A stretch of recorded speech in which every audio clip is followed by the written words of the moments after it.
I'm Jared Brandt. I am the naturalist here at French Creek State Park. We are standing in the middle of the field on this beautiful day here at French Creek. The lake's behind us, the bat house next to us. But first, I want to spark some interest into you guys. One, thank you for joining me today here at French Creek State Park. But I want you to think in your mind, she introduced me as a naturalist. Now, to you, I want you to think what a naturalist is. And if you have any ideas, please type it in, and I'd like to see the ideas that you guys come up with. And so Jaden said a person who studies nature. Alex said a park ranger. Yes, very good. So I'm going to continue on with that. That is correct. So my job is a very cool job. I get to go out and study the natural environment here at French Creek. So I get to study owls, beavers, deer, all that cool stuff, but along with the flowers and birds as well. So all these different things is part of my job. So essentially, yes, I'm an interpretive park ranger. I'm here just for educational benefit. So I need you guys, and I want you guys to come out and visit me here at French Creek State Park or any of the Pennsylvania state parks. But I'm going to go ahead and get into it. I'm going to be talking about three things today. I'm going to be talking about the beaver, the owl, and the bat. So I'm mostly going to focus on the owl, but I'm going to start off with the beaver and the bat.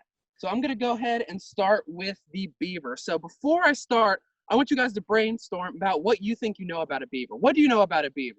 Anything you've heard, what it does? Before we jump into that, we did have a question about what's the difference between a state park and a national park? That's a very, very good question. So state parks, we have about over almost 100 state parks here in Pennsylvania, and we actually have quite a bit of national parks too. So national parks are overseen by the federal government, by the Department of Interior. State parks are very localized and are represented through the community. So for example, Pennsylvania State Parks is overseen by our office in Harrisburg, while national parks are overseen by the federal government in Washington, D.C. And a great example actually is French Creek's right here, and we actually surround a national park called Hopewell Furnace National Park. So that's actually right across the river, way over there. But our state parks actually wrap around that. So the national parks governed by the national park system, while the state parks is the state park system here. So we like to work hand in hand to educate both you guys and anyone else that comes to our state parks. So that's really the main difference there. It's just national versus the state. And you mentioned, you asked the question about beavers. So some of the things that people are typing in about what they know about beavers. Someone mentioned that it looks a little like an otter. Someone else said that they gnaw on trees with their teeth and that they have a flat tail. Someone else mentioned that they have a pattern like stripes on their tail and that they make lodges with or dams. So, you know, those are some of the things that came through. That's very good. All those, you hit the nail on the head. Good job, guys. So my job here is to make you more informed about beavers. It seems like some of you know a little bit about beavers, but I'm going to go ahead and talk a little bit about what a beaver does and how it lives. So first, I'm going to show you a picture here. An important thing, so if everyone can see this, is a little graph right here. A very important thing that a beaver does is it builds dams. And when it builds dams, it gathers sticks, branches, and mud from all over the area to create this dam. So when a beaver comes into the area, its first goal is to make this dam. The important thing about a dam is it dams up the river. So for the river to be dammed up, it can create its lodge. So when it dams up the river, this stops like lynxes, bears, bobcats coming into where its lodge is, because the lodge is in the middle of the river. So once this dam is made, it can create its lodge. And as you see here, you can see the Beaver Lodge right there. So here's the dam that was created. So you can have your food source here, but also that helps no other animals like bobcats and bears coming into the lodge because it's completely surrounded by the water there. So the lodge can be huge. It can be, 6 feet high and 30 feet long, and it can house up to 6 beavers. So can you imagine 6 beavers living in this lodge here? So it creates quite a few weeks to make, and it has 2 entrances like this. So this is how a beaver lives, and there's actually beavers right behind me in Hopewell Lake. So they just created a dam, and now they're working on building their beaver hut. So like I said, 6 beavers can live up into one hut, and it has tons of different insulation in here so it doesn't get wet in there. So now I'm going to show you a beaver up close.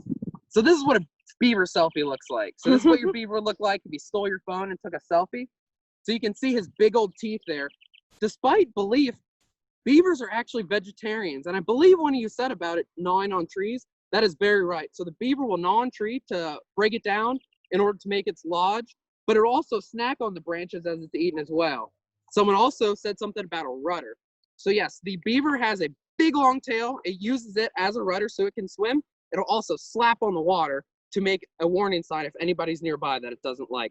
It's really cool because its eyes, its ears, and its nose all get sealed up by a certain gland it has, so that way water doesn't get into it when it swims. So when he's in the water, he can go down for 15 to 20 minutes without having to come up and take a breath.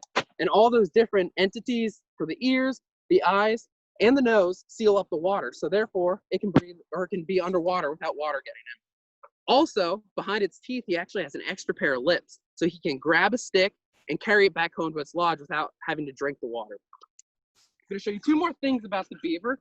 One is the skull. So this is the beaver skull. You see how big his teeth are? His teeth are huge, and that's so it can chew trees. Another interesting thing is the beaver's teeth will never stop growing unless it chews on wood. It actually helps shave its teeth down. So as it's gnawing on the wood, one, he's getting some trees for his house, but also he's also cleaning his teeth and also making sure that they don't overgrow. But as you can see how many teeth the beaver has here, and yes, like I said, they're strictly vegetarian. I'm going to go through one more thing before I have questions. This is actually a project you guys can do at home. And this kind of shows you how important a beaver is in the water. So what I'm going to do is I'm going to show you how the beaver's fur works. The beaver secretes a thing called castor, and it takes this castor and puts it all around its body so it can swim in the water without its fur getting wet. So I'm going to show you right here with my handy dandy trick-or-treat bowl here how this works. So tissue one right here is a beaver, okay? So we got the beaver, and he's in his fur, which is this wax paper. We are going to go ahead and fold up the fur. We're going to fold it again, and one more time, and even another time. So, beaver. And we'll say this is your household cat or dog, okay? We're going to stick them in the water too. So this is your cat's fur around it. So first we're going to do the beaver. So the beaver has its fur, it's all ready to go. It's ready to jump in the water. It's in its lodge, it's jumping in the water. Okay, here it goes. Beaver jumped in the water, okay? We're going to open it up, and voila, the tissue is still dry. So the water just goes right off the fur, just like that. Now, all right, we're gonna throw the cat in the water. Cat's in the water. Okay, he jumps out. Ooh, this doesn't look good. Yeah, this doesn't look good at all. Look at that. That didn't work at all. See that? So the cat got completely wet here. Yeah, nothing like that. Unlike the beaver, that stayed nice and dry. So when he goes back in his lodge, he's nice and dry. Doesn't have to worry about drying off. So that's what I have for the beavers. I want to open this up for anyone that has any questions about the beavers, and I'm going to go ahead and move on to the bats. Okay. Well, first and foremost, if you're at home, do not throw your cat in the water tank. Yeah, do not. So anybody have any questions? And while you're chatting your questions, I actually have a question. You mentioned beavers' teeth will not stop growing unless if they chew on wood. Is that like the same way like our fingernails, like how we have to trim our nails? Yep, you're exactly right. So that would be a perfect example. The beaver's teeth are almost like fingernails. We got to cut them or they're just going to keep growing and eventually break off. So this also helps the beaver to have strong teeth as well, so it can be thick enough in order to chew down some trees like that. So yeah, that's a very good question. All right, it doesn't look like anybody else has any questions at the moment, but if you do think of something, put it in chat. We'll make sure that we answer it for you. Yeah, definitely. Okay, so we'll move on to the bats. We're going to go towards our nighttime animals here at the park. So I'm going to talk about the bat and the owl. So these are very important because we often like to forget about our nighttime visitors here at parks, but they're also very, very special to the park and its ecology in general. So bats are very, very important. So right here, I got a little brown bat. And there's a bunch of these living right behind me up in this bat house here. So right here, I have a bat house, and they are all over the park, and they house these little brown bats, which are critically endangered in Pennsylvania. So yeah, this little brown bat is critically endangered, and it is important that we have a house for him. So there are many different things that are facing bats today. One is people. So it's very important that you never disturb one of these roosts, because these are very, very fragile mammals that live in Pennsylvania, and we don't want them to get hurt or harmed in any way. So never do this, and also never go into a cave that you don't know anything about. Caves are very dangerous, but also very dangerous for the bats. Because when you walk into a cave, this summer, the bats are eating all kinds of bugs and flies like that. You go into a cave in the wintertime and wake them up, they start waking up and start flying all around. That's not good because that actually hurts their whole energy source that they got this whole summer. So this whole summer when they were going around eating bugs and stuff, you're waking them up by going into the cave, and therefore they don't have any bugs to find in the winter. So it's very, very important that we do not disturb the bats whenever we see them in a house like this or in a cave, because they're so critical for this environment. Okay, so another cool thing about a bat is I'm going to show you what the skull looks like of this bat, okay? Okay, so very, very, very small. This is the skull of a little brown bat. Pretty crazy, right? Yeah, his skull is extremely small. And while we're talking about the size, as you can see, this little bat, so in this roost right here, I'd say there's about probably 50 to 70 bats that we know about. We know this because we often on Saturday nights count the bats that come out of the house. Every single bat that comes out of the house, we count. So we know how many are there and can serve them. But for example, if we had a mother, which happens, about 100 to 400 bats could be in one house or roost at one time. So this little bat will go out at night, right when the sun goes down, when it's starting to get dark. This bat will fly all around this field here, eating caddisflies, dragonflies, moths, all that. This little bat here can eat twice its body weight in one night. So if a bat, like I said, has about 300 other baby bats in the nest at once, this little bat can eat up to 31 pounds of bugs. Isn't that crazy? So this little bat can eat so much more than us, 2 to 3 times its body weight, just in one single night to feed its young. Okay? Does anyone have any questions about the bats? I don't really see any questions. However, there is a couple comments. So, okay. Zoe mentioned that she loved bats, and a few other people mentioned that they really like bats. You should love bats. Bats are awesome. Bats are good for our ecology because they eat so many bugs. You know, you don't want to get bit by mosquitoes or anything like that. So that's why we love bats, because they eat all those bugs that, you know, we don't have to kill. The bats will just eat them themselves. So that's really awesome. I am going to move over to owls, but I would like to open this up to ask if anyone has any things that they know about owls. I know we talked about bats a little bit, but what about owls? Is there anything you guys know about owls before I get started? Any brainstorming stuff? Well, I just want to go back with one question about bats. Okay. As you know, a lot of people, when they think of bats, they think of vampires. Do bats actually suck blood out of creatures and people? No. So, especially here, that I know of, there are no bats that you need to be scared of. There's not going to be any Dracula bats around. These bats mostly just eat bugs, and contrary to belief, a lot of people think bats are blind as well. They're not blind. They just have very poor sight. So they use echolocation to find things, and with that echolocation, no, they will not get into your hair. There's a lot of things that people are scared that bats are going to build a nest in their hair. You're not going to, no, there's no vampire bats and there's no nest building in hairs here. With that echolocation, they're able to tell that you are a human and they don't want to get near you. And just like us, a lot of the times don't want to get near them. So that's very important to think of, is that this echolocation helps them determine what you are and what it's eating. So you don't have to worry about bats and vampires or anything like that, especially here. Ben and Nathan mentioned that they can turn their head 180 degrees. Is that right? I'm not sure about that with a bat. I know an owl, which I'm going to get into, can turn it to 270 degrees, but I haven't heard that about a bat. All right. And I just welcome everybody else. If you have any other questions, as either about bats or when we get into the owls, please feel free to ask, especially some of you newcomers here, Nicole, Nina, Samaya, Henry. Please feel free to ask questions.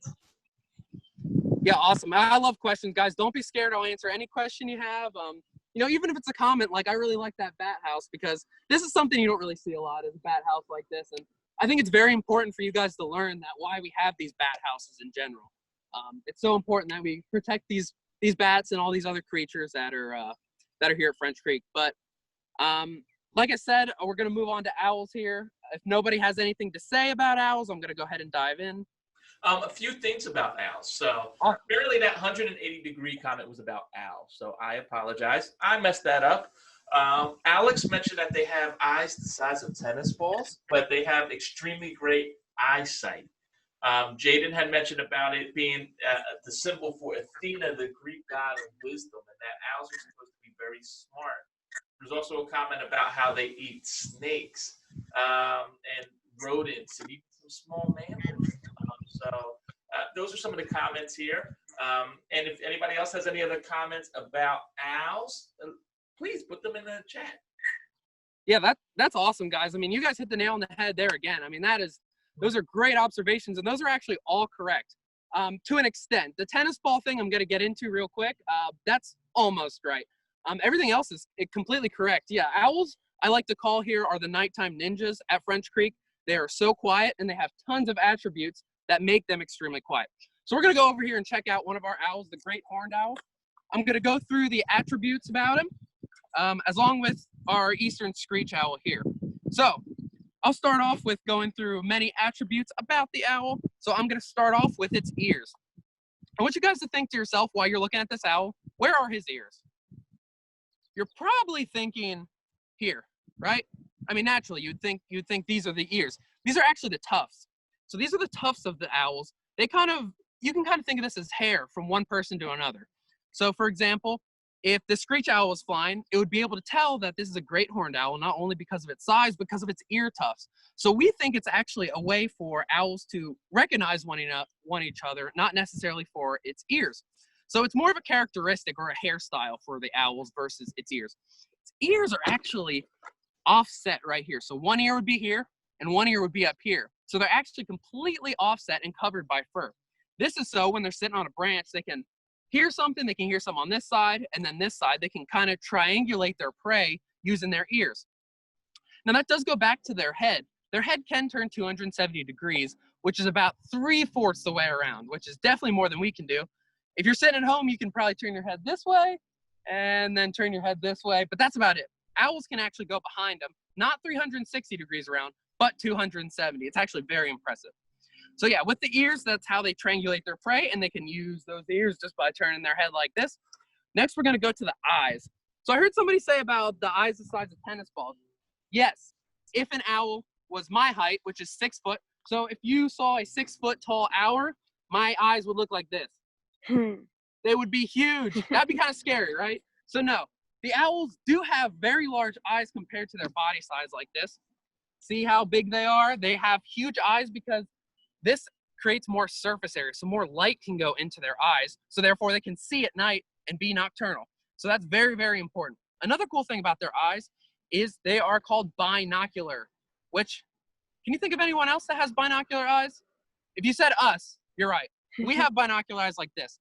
So these owls have these binocular eyes because they aren't scared about other animals attacking them.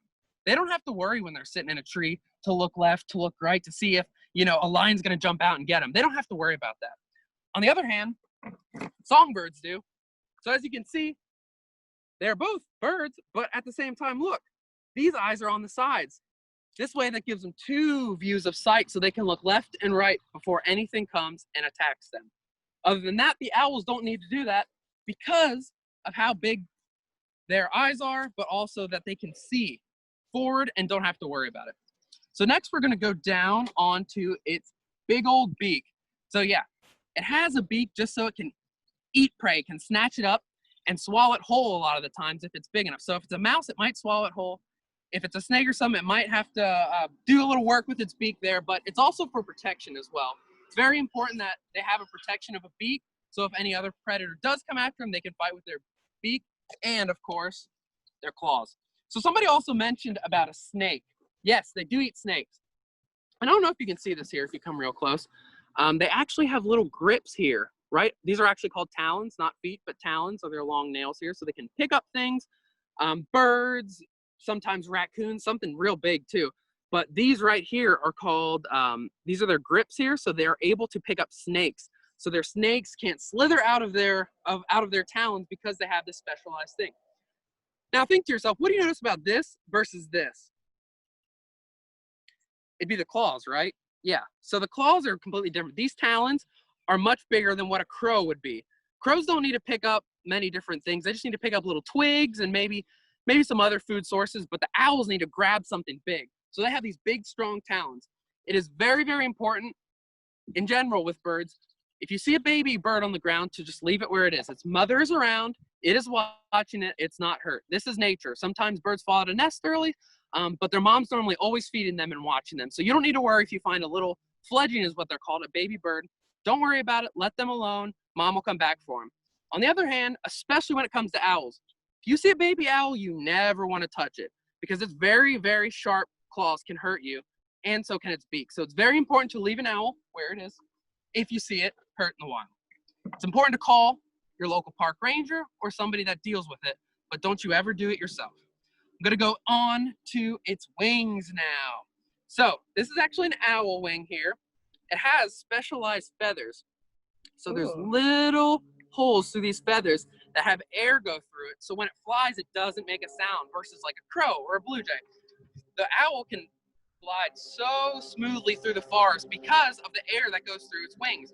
It can just glide and glide and glide and not have to worry about making noise because of all of its adaptations. Remember, the eyes, the ears, the beak, the claws, and the wings all make it a very, very special predator that makes it a special nighttime ninja here at night at French Creek. So it's very important that we have these attributes for an owl because that's the reason it's here for so long and there's so many owls is because of these attributes that make it very special. So I'm going to talk about one more thing about the owl's attributes and I'm going to show you some pictures of owls that you might find here at French Creek. Okay, so this is a little confusing. It's the anatomy of an owl, but I'm going to make this simple. So the owl is flying using its what? Its special abilities that it has. Remember, eyes, ears, beak, wings, and claws all make it a very special animal. So while the animal is flying and it sees a prey, some owls can even hear a mouse running under snow. So let's use that example. The owl hears a mouse running under snow. It's going to use one of its attributes, its talons, to grab that owl or to grab that mouse. It's going to eat that mouse. So what happens to that mouse when he eats it? When you think about it, or even a snake. If it eats a snake or a mouse, it's obviously eating the tail, and it's obviously eating the scales of the snake too. Okay, so he eats it. It goes down into this chamber called the proventicalis. This is an acid-type chamber that breaks down all of its meat, and then it gets pushed down to another chamber called the ventricalis, where it fully gets broken down. All the meat gets pushed down to its intestines. But what about all those bones? It ate the thing whole, right? It ate its tail, the snake scales, all the bones. Where does that go? Well, that actually gets pushed back up into the proventricalis, that first chamber I was talking about, sits there for about 8 hours, and it actually gets coughed up. It all gets coughed up, all the bones, the scales, everything. And I'll show you. You guys ready to see some owl puke? Okay, so look, right here. They get nice and close to Val here. Look at that. That right there is called an owl pellet. So this owl pellet was coughed up by an owl that was found here. See all those bones and stuff in there. So after it eats all of it, it coughs it up, pukes it right on the ground. It's ready to eat again, just like that. Pretty cool, right? Yeah, good. So yeah, that's pretty much the attributes of an owl. Does anyone remember what owl this was? I said at the beginning. Anyone have any guesses the name of this owl? This is the most common owl. You'll hear the who of the owl. So that's very important. Any guesses? They say great horned owl. You got it. That's right. A couple people said that. Good job, guys. Great horned owl. And why is it called the great horned owl? Because of its, remember this? The tufts. The tufts are named for its horn. So the long-haired owl, the short-eared owl, and the great horned owl are named for its tufts that a lot of people think, could be horns or ears, but they're not. They're its tufts. So I'm going to go through some owls here before I finish off. We are going to talk about many of the different owls that you might find here at French Creek. Most importantly, these are the two right here that you would find at French Creek. I'll put this little guy up too. This is the eastern screech owl. He's our second smallest owl. I'll get into the first smallest in a second. But yeah, this is our second smallest owl here at French Creek. They like to pretend that they are branches on trees sometimes, so they're very hard to see sometimes, They'll try and blend into the tree as best they can, but they will be screeching, just like the name Screech Owl. So this right here is the snowy owl. The snowy owl is very, very, the snowy owl is very rare here. You probably won't see them here at French Creek. They're mostly in northern Pennsylvania. They like to come here, they're winter residents, and they like to eat mice, voles, and all the stuff normal owls like to eat. Next, another one, like I said, was named for its ears, is the long-eared owl. They like to reuse old hawk nests, squirrel or crow nests. They're normally a winter resident here at French Creek, but they can be seen around. They're pretty cool with their long ears. Next, we got, of course, the great horned owl that I talked about. I'm just going to touch on one more thing.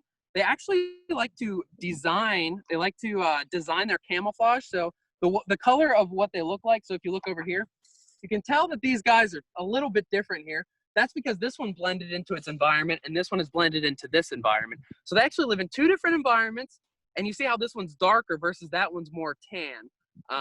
It's just more suited to its environment that it lives in. So these are actually considered almost the bullies of the owls. They like to attack maybe hawks and take over other owl nests because they don't feel like making their own. But this is the most common owl, and most of you have already known, the great horned owl. This one's a really cool one. He looks a little different. This is the barn owl. So this guy, for its name, likes to live in barns, but also focus its time on farm fields. So you'll see this guy in the farm fields normally, eating voles, mice, shrews, and rats. They like to sit on fence posts, and a post like this it's already sitting on. So these are very, they're pretty rare too. They're hard to see, but you have to be mostly in farmland to see these guys. All right, and we already saw the eastern screech owl. So like I said, here there are actually maybe even 3 different morphs. Ours over here kind of looks like this, but this is a red morph. So like I said, they're morphed almost towards their environment as well. So it's really important to see that they have different morphs in general. And like I said, it's the second smallest owl, and they are a cavity nester. Cavity nesting. Think to yourselves on what you think a cavity nester is. If you said that a cavity nester is someone that builds a nest in a branch, nope, sorry. Cavity nester is someone that builds a nest in a tree or a box. So these cavity nesters, we can actually build homes for the screech owl by having them a big old house, and they can live in it because they are cavity nesters. They like to nest in holes, unlike most owls. All right, I'm going to go into the smallest owl now. This is the northern saw-whet owl. Believe it or not, he is also a cavity nester. He is the smallest owl in the entire world. Yep, and he actually can live here in French Creek in the wintertime and many other of our state parks. So the world's smallest owl lives here in Pennsylvania in the wintertime. So he is very hard to see. He's even smaller than the screech owl. So they are very hard and tricky to see. All right, 2 more owls. This one's my favorite. This is called the short-eared owl. He's very interesting. He almost looks like the long-eared owl, just without the huge horns. They hover in open fields, and they actually hunt during the daytime. So they are actually here in the wintertime, but they also hunt in the daytime. So this is one of the only owls you'll see in the daytime hunting.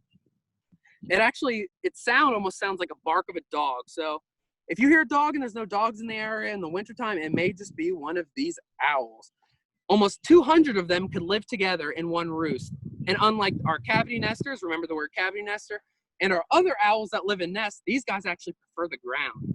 So in really tall brush, these guys will live with their family members in the daytime, which is pretty interesting. It's very different compared to most owls. And our last owl, which may be my second favorite, is the barred owl. His call sounds like, "Who cooks for you? Who cooks for you all?" is what he sounds like in the tree. So if you hear someone saying that, it's probably a barred owl. They like to prey on amphibians and crayfish. They like to hang out in more of our swampy areas because that's where you'll find more crayfish and amphibians. They're also a cavity nester, which is very important. And they actually sometimes prey on raccoons if they're big enough, which is pretty interesting. It's named the barred owl because of the bars on its chest here. So it's very easy to identify those bars on its chest. Okay, do you guys have any questions about owls? So there's a few questions and a lot of comments as well. First and foremost, Awesome. Alex had so much info about owls and was practically doing the presentation with you. So, Alex, we might have to get you out there. You might have a career to a naturalist. So a lot of questions. The long-eared owl, is that the same owl that Hedwig from Harry Potter is? That's a great question. I'm actually not sure. Here's your long-eared owl. It kind of looks like Hedwig, but I thought Hedwig was white, wasn't he? Maybe not. But I'm not sure. That's actually something I'll have to look up. If anyone knows, you could definitely let me know. Oh, jeez. I'm sorry. I'm not sure. Because we have this camera. But yeah, I'm not sure. That could be Hedwig. I'm not sure. That might have to be some research you do on your own. And I think a lot of people is saying that Hedwig is a snow. Okay, yeah, that's what I thought. I thought he was white too. So Hedwig might be more like this. Yeah, great job, Katie, Lexi. for those answers. Also, Aria wanted to know, she had a question about the owl's eyes. Why are the owl's eyes, seems like every time you see an owl, they all have yellow eyes. Why is that the color of their eyes? Okay, so like I said earlier, the surface area, so they have bigger surface areas, so more light can go inside their owl eyes. So that's why they kind of glow at night, because more light can be sucked into it. So that's why they kind of glow at night. One cool thing I can show you that you guys can do that an owl can't do. So it's going to be hard for me to do it. So I want everyone to stick their finger up and put it right in front of their nose. Okay? Does everyone look at their finger in front of their nose? Now, without turning your head, I want you to move the finger back and forth with your eyes looking at your finger. You see how your eyes move back and forth with your finger? Owls can't do that. They actually rely on their neck to move back and forth. So that's one thing that you can do that an owl can't do that makes it very important. But with the glowing of the eyes, it's mostly because of its surface area and its nocturnal ability to see at night. So that's a very good question. When do owls hibernate, or do they hibernate? Owls do not hibernate normally, especially the snowy owl and stuff. They will move down here in the winter just because it's colder and it's kind of suited to their temperature. If they're staying in Canada, it might get too cold. So they got to move here to Pennsylvania in the wintertime. So it kind of equals out the temperatures from seasons. But from my knowledge, owls normally do not hibernate. Can owls make a good pet? So when I worked for Tennessee State Parks, we actually had a lot of owls that either were, for example, hit by a car or got really old, or, you know, maybe something happened to their wing, that we would actually rehabilitate them back to a point where they like to be with humans. But a pet, no. You should never take a wild animal as a pet just because they live in the wild and that's what they're known for. You know, they're going to be naturally scared of us. They're not going to be like your cat or dog and be real friendly. Their whole philosophy is to be scared of humans and not to want to be around humans. So would an owl be a good pet? Absolutely not. The only good thing to keep an owl is if you're a professional rehabilitator or you have knowledge in owl rehabilitation, that's the only reason that you should have an owl. You should never take any wild animal from outside and keep it as your pet. Okay, Abraham mentioned that owls have a heart-shaped face. Do all owls have a heart-shaped face? No, not all of them. I mean, a lot of them do look like that. For example, as you can see, the great horned owl here has a heart-shaped face, but with the barred owl here doesn't. His face is more round, but the one that does have the most heart-shaped face is right here. That'd probably be the barn owl. You can definitely tell he has a heart-shaped face. Yeah. Kind of depends on the owl, but no, not all owls do. Good question, though. And Nicole wanted to go back to bats. Okay. They are bats nocturnal. Why do they only come out at night? So that's also has to do with their eyes as well. Like I said, their eyes and hearing are very dull, so they use that echolocation. Bats have just always been a nighttime predator in general. They just don't do well during the day. Just their makeup as their physical body themselves is just something that they're just more suitable at night versus the daytime. It's just always how it's been. And Cameron wanted to know, how old can owls actually get? How old did you ask? Some Yeah. could live up to, you know, it depends about when we're talking about in the wild or in captivity. Some could live up to 30 years. That could be more in captivity, but it also depends on the type of owl as well. The smaller ones might live longer, for example, because they're smaller. They may live longer. So in captivity, longer than what they would in the wild. In the wild, I'd say maybe about, if they're lucky, 12 years, maybe, if they're lucky. Would you happen to have an idea of what is one of the oldest owls ever to be on record? I'm not sure. I thought I've heard of a saw-whet owl living to 30 when I was in Tennessee. I know they've rehabilitated a lot of them, and it seemed like the saw-whets would live longer, but I'm not 100% sure, so I don't want to lead you down the wrong path there. And why do owls make their noises at night, and why do they hoot? So a lot of the time, owls are making noises when they're either mating. So, like I said, the who cooks for you call of the barred owl may be talking to another owl. But if you do listen to barred owls, they'll normally do their song, which is the who cooks for you. So once they do that, they'll actually do like a chatter that almost sounds like monkeys. They'll start going woo woo, like yelling back at each other, and that's a way of communicating. So a lot of the time it's communicating, but a lot of the times, especially for a great horned owl, it's kind of like a way of this is my area, please get away, is a lot of the time, especially if a human's nearby or other owls. It has a certain territory that it likes to yell out and make sure that people stay away and other owls stay away from its territory. So it kind of depends on what exactly the owl is doing. So owls hooting is kind of like their way of sending text. Exactly. Okay.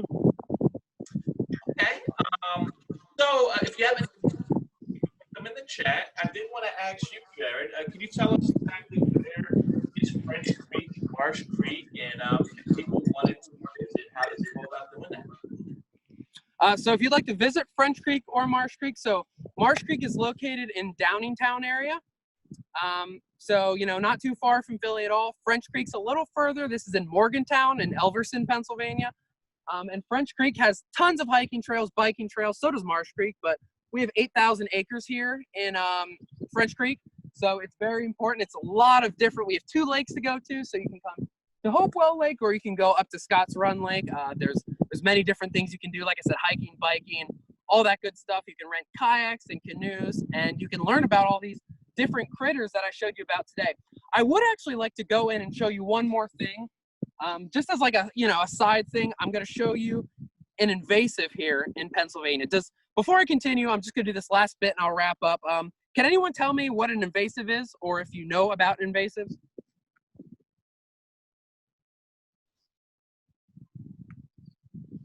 And I will say, for anyone who is in the classroom, I don't know what it is either. So Yeah, I'm not seeing any responses Okay, yet. so if you guys do not know, I can let you know, of course. So invasives, just like the name says, it invades an area. So if something that is brought, let's say, from Asia, like would be the spotted lanternfly. Some of you may have heard of the spotted lanternfly before. This is considered invasive. Something that is taken from another area and reintroduced into a new area where it can thrive and has the nice and right habitat for it to survive. So there's a lot of invasive plants like English ivy, mile minute-weed. There's tons of different invasive plants that live in this area that we don't know are invasive, but they do take harm into our native species.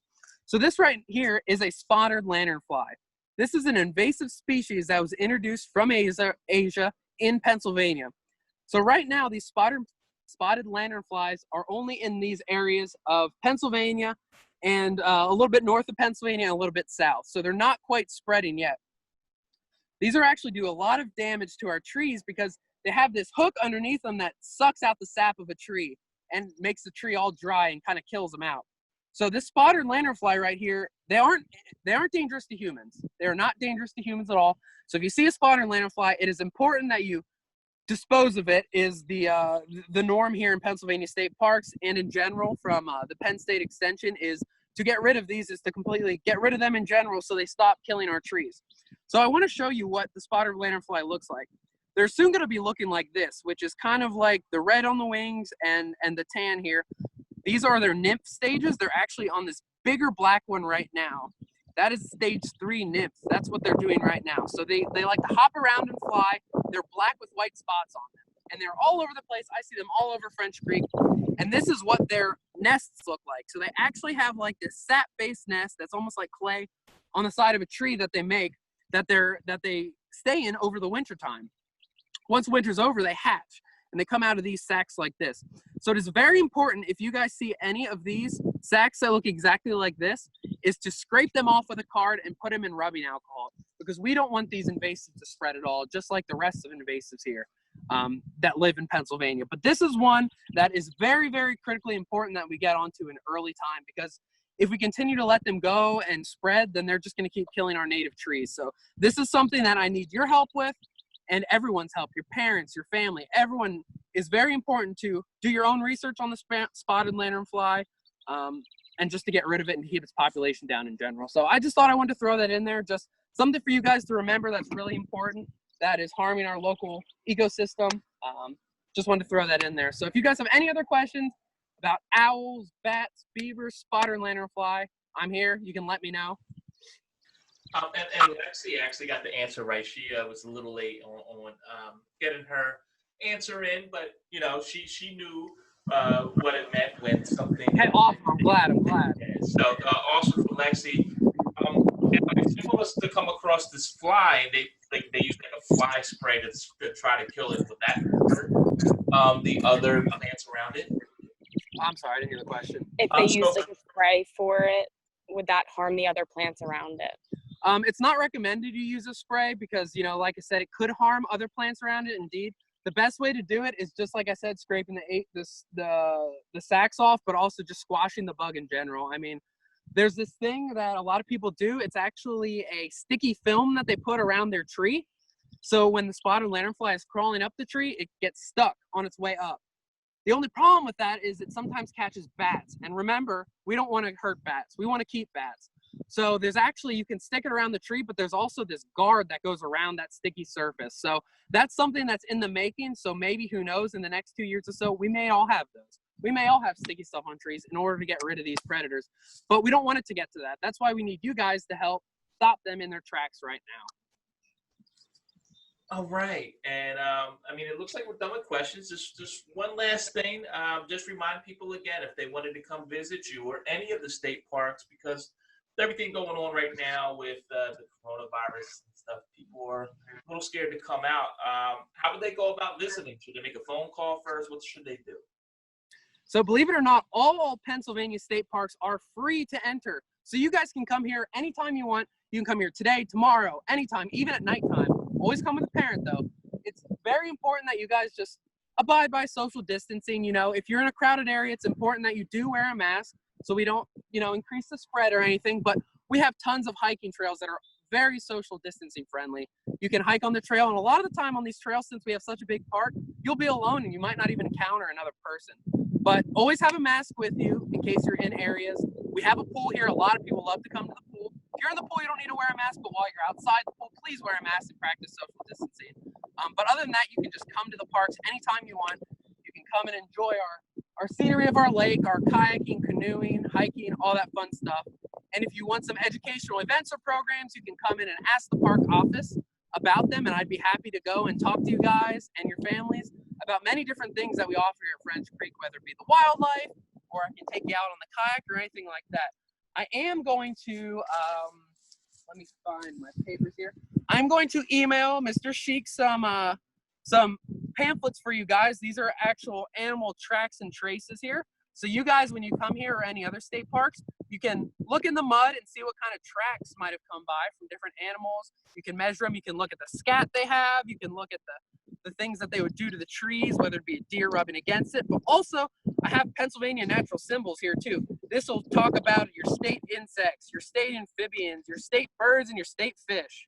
So I'll make sure to email these over so that you can have access to them and use them when you come to Pennsylvania state parks. But I really do urge you to come to French Creek or Marsh Creek, any state park, and you can come and talk to me. Remember, my name's Jared. Please come and talk to me. If you have any questions about anything, I'd be happy to take you out on a hike or maybe even out on the water too. All right, and what I'll do is, anybody who's familiar, have a Facebook page, and I will add that to our Facebook page, the handouts that Mr. Jared is going to give us. So that way you guys can have a hold of them, and hopefully you'll go visit some of these parks. And Whenever you guys want to come, just come on into the park office and say hi.